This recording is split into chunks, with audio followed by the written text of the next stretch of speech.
Facebook បានធ្វើការ update page របស់យើងទៅជាពីរប្រភេទធំៗគឺប្រភេទទី1គឺប្រភេទ business ហើយប្រភេទទី2គឺប្រភេទ creator អញ្ចឹងការ update នេះគឺបងប្អូនតម្រូវឲ្យដាក់ page របស់បងប្អូនឲ្យត្រូវជាមួយនឹងប្រភេទដែលបងប្អូនកំពុងតែធ្វើបើសិនជា page របស់បងប្អូន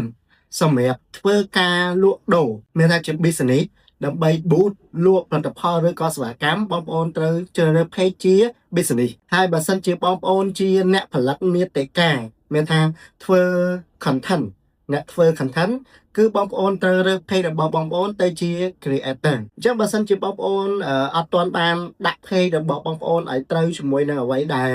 Facebook បានធ្វើការ update ទេបងប្អូនអាចមើលវីដេអូនេះទៅខ្ញុំនឹងប្រាប់បងប្អូនដើម្បីចូលទៅកែដាក់ប្រភេទ page របស់យើងឲ្យបានត្រឹមត្រូវតាមកុំឲ្យខាត់ពេលយើងយូរតាមជាមួយនឹងខ្ញុំទាំងអស់គ្នាអូខេអញ្ចឹងដើម្បីធ្វើការឆែកបានគឺដំបូងឡើយបងប្អូនចូលមកកាន់ page របស់បងប្អូនមក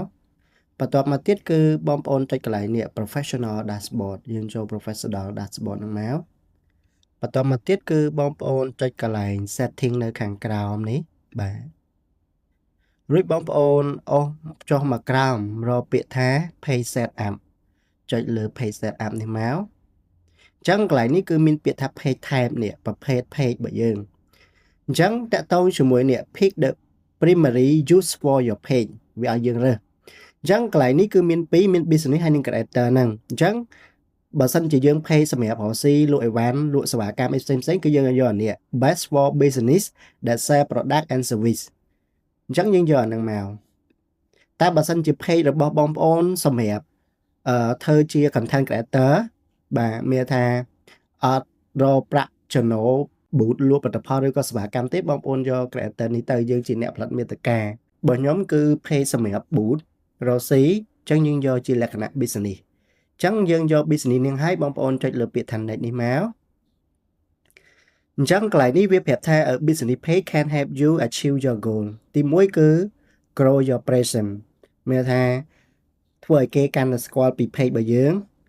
build customer connection ភ្ជាប់ឬក៏ផ្សារភ្ជាប់តំណែងជាមួយនឹងអតិថិជនហើយនឹង drive result គឺតកតងជាមួយនឹងទទួលបាននៅលទ្ធផលតកតងមួយការ run ad និង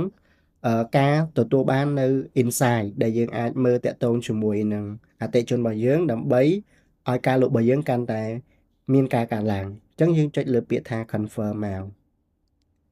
បាទបន្ទាប់ពីបងប្អូនបានមើលវីដេអូមួយនេះសូមបងប្អូនកុំភ្លេចជួយធ្វើការចុច like ចុច follow និងធ្វើការចែករំលែកវីដេអូមួយនេះឲ្យបងប្អូនយើងដទៃទៀតដែលគាត់អត់បានដឹងឲ្យគាត់បានដឹងនិងចេះផងសូមអរគុណ